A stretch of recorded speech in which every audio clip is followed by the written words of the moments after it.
Alrighty, are you ready to build a seriously powerful and reliable 3 kilowatt off-grid solar system? Good, because in the next few minutes, we are going to break down the entire blueprint. I'm talking everything from the must-know calculations to the safety rules you absolutely positively cannot ignore. So you've got that itch, right? The idea of going off-grid. Maybe you're after total energy independence, or you're looking for a DIY project that actually makes a difference. Or hey, maybe you just want a rock-solid backup plan for when the power goes out. Whatever your reason, you are in the right place. Let's get into it. The whole heart of this project really comes down to this one number, 3 kilowatts. That's 3,000 watts. Now, this isn't just some number I pulled out of a hat. It is the sweet spot. It's that perfect balance of power, versatility, and budget. So what can you actually do with 3 kilowatts of power? Well, it means you've got enough juice to power a small cabin. No problem. You can run an entire RV. Or you can keep the most important things in your house running. You know, the refrigerator, lights, your internet, charging all your devices.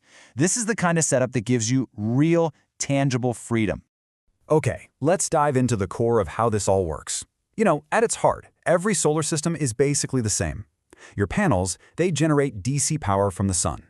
Then, a charge controller acts like a smart valve, managing that power to safely fill up your batteries. And finally, an inverter takes that stored DC power and flips it into the AC power your appliances actually use. Pretty simple, right? Now, before you buy a single wire or panel, we have to talk about sizing. This is the blueprint phase, and trust me on this.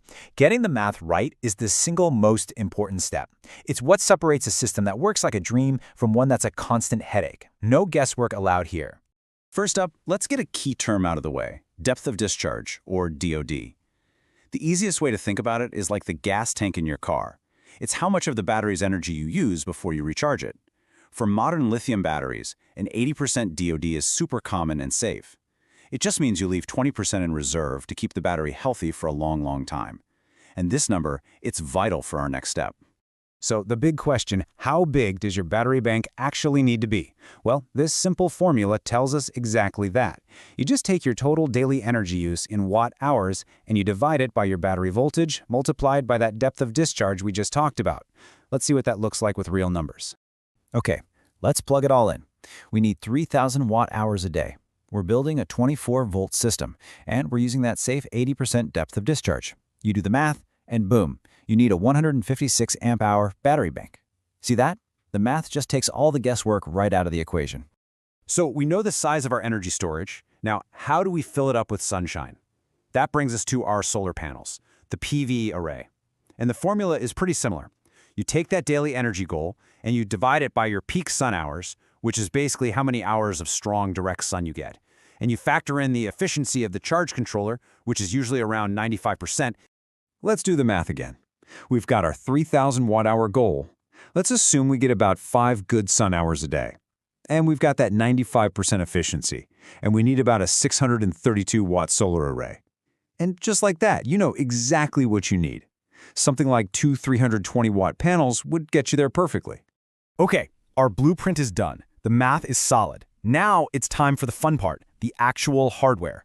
These are the components that are going to turn our numbers into a real working power station. So here's your core shopping list.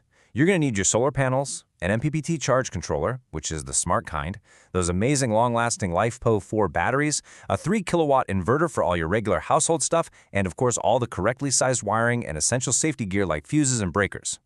Now here's a quick but really important decision you got to make. Do you build it all yourself, or do you buy one of those pre-built solar generators? Look, DIY gives you total control. It's almost always cheaper, and you can repair or upgrade any single part you want. Those pre-built systems? They're simple to set up for sure, but they can be a total black box if something goes wrong. For our purposes here, we are all about the power and freedom you get with DIY. All right, you've got the plan, you've got your pile of parts. Now for the really exciting part, actually putting it all together. Let's just walk through the basic flow of the assembly. The whole assembly follows a really logical order, starting with where the power comes from. First, you'll mount your panels. Then, you'll install the charge controller. Next up, you'll carefully wire up your battery bank. Then you connect the inverter, and pro tip, keep the cables between the battery and inverter as short as possible. Then comes the really critical step of adding all your fuses and breakers for protection. And finally, the most important part of all, you do your final safety checks before you even think about flipping a single switch. And that brings us to, without a doubt, the most critical section of this entire explainer. We can't talk about building with this much power without talking about safety. And I want to be clear, these are not suggestions. They are the unbreakable rules for protecting yourself and your very expensive equipment. I really want you to let this sink in.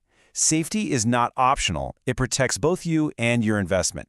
A single mistake with high-voltage DC electricity can be absolutely catastrophic. So every single safety step we talk about is non-negotiable. Period. Now, here's something really interesting. What a lot of other guides seem to miss. We're talking about the details that really matter, like putting fuses in exactly the right place, making sure your expensive lithium batteries have overcurrent protection, getting the grounding for the whole system right, and labeling all your high-voltage DC wires so there are no nasty surprises down the road. And believe me, the dangers are very real. DC arcs can start fires. Thermal runaway can literally destroy a battery from the inside out. And poor grounding creates serious shock hazards. Every single one of these safety rules exists for a reason, to prevent one of these dangerous outcomes. So there you have it, the complete blueprint, from the first bit of math to the final critical safety checks. You get the components, you get the formulas, and you get the rules. You've got the knowledge. So now, the only question left is, what are you going to power first?